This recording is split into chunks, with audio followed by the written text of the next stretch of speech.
Have you ever had your check engine light turn on? Oh, fudge. Don't lie to me. If you own a TJ, I bet you have. No. And I bet some of you are even still running with that check engine light on. Your evap system is probably the least understood system on your Jeep. But there's only so many things that can cause it. Let me try to walk you through those and take some of the mystery out of it. Now, your trouble codes that are going to be associated with your check engine light and the evap system is going to be P0440, 0455, and 0456 are the main ones, although there are a few others on different models that might have a little bit of variation. But those are the big three that you're looking for. Now, the very first thing is going to be your gas cap. Your fuel system on your Jeep is a sealed system. In other words, it's not supposed to be exposed to the atmosphere unless the computer asks for it to be. So this is your starting point. You'll want to take your gas cap, you're going to want to open it up, and you're going to want to check the rubber gasket. You're going to want to check and make sure that this is clean and not contaminated with something that's keeping it from making a proper seal. The next thing that's going to affect it is going to be your fuel tank. Your hoses going to your fuel tank. And yes, this includes the vent tube and the fill tube. Both of those have to make a good seal and be free of leaks. The third thing, on the top of your gas tank, because this is a Jeep, there is going to be two vents that go to your evap canister up in the front, or if you've got an LJ, it's going to be mounted back in the back near the rear axle. This is a charcoal canister that absorbs small amounts of gasoline vapors, and then when the engine can handle them, there's a valve that opens up and purges that to the engine through the intake manifold, allowing it to be burned off.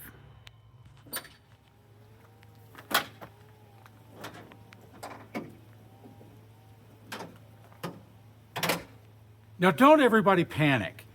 Yeah, I know it's a V8. Doesn't matter. The components of the evap system don't change just because I put in a different engine. They're all still the same. And many of them are even the exact same part numbers between the donor Dodge Dakota and the Jeep that you're running. Your other components of your evap system are, of course, the evap canister.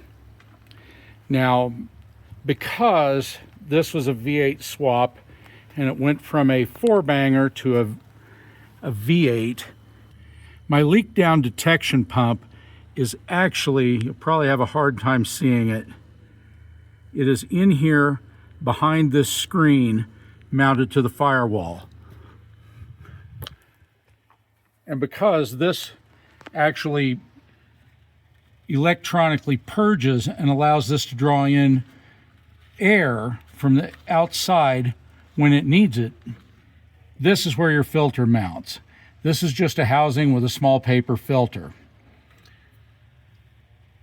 And your last component is going to be your purge solenoid right here. Those are all the components of your evap system that will turn on your check engine light. Now let me try to take some of the mystery out of the plumbing on this.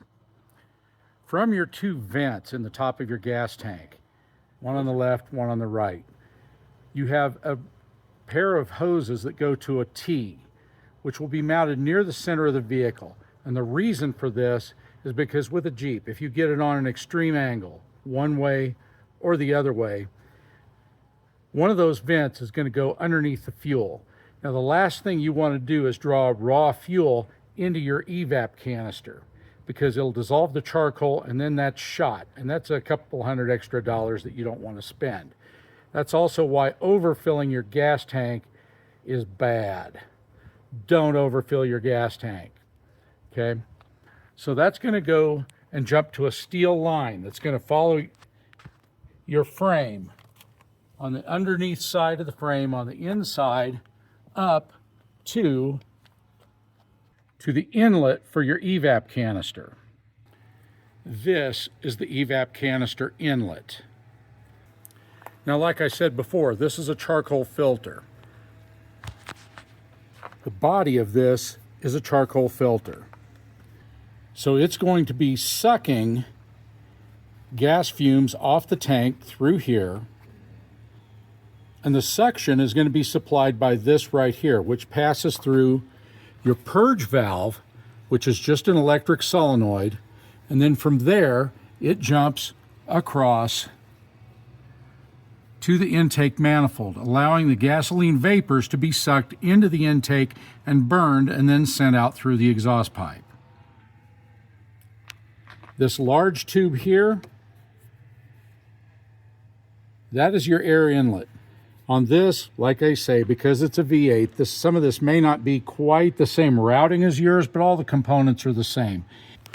Your large hose, which comes off of the evap canister, goes down to your leak down detection pump,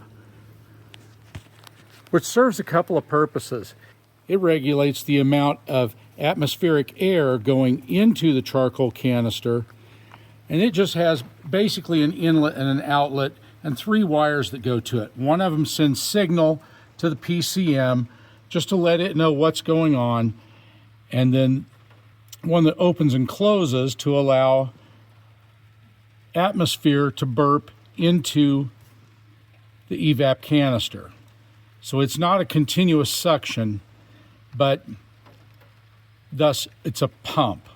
So it allows fresh air into here. It also tells the PCM what's going on.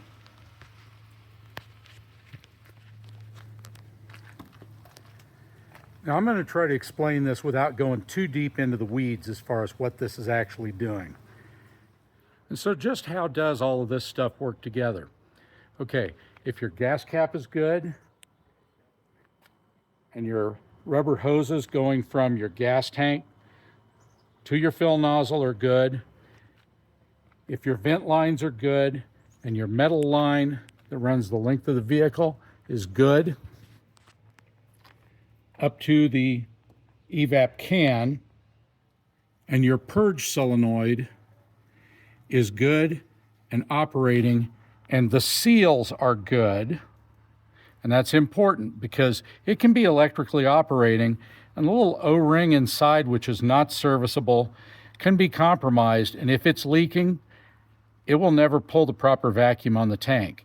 And it has to have proper vacuum on the tank because that's what your leak down detection pump is measuring, is it's regulating the amount of vacuum at the gas tank. Of course, I had plans to go gold prospecting today, but it's raining. Man, my neighbor doesn't even have his boat hooked up. Now, I've been trying to do this and keep it all in layman's terms and not overcomplicate it, but this is the basic gist of it.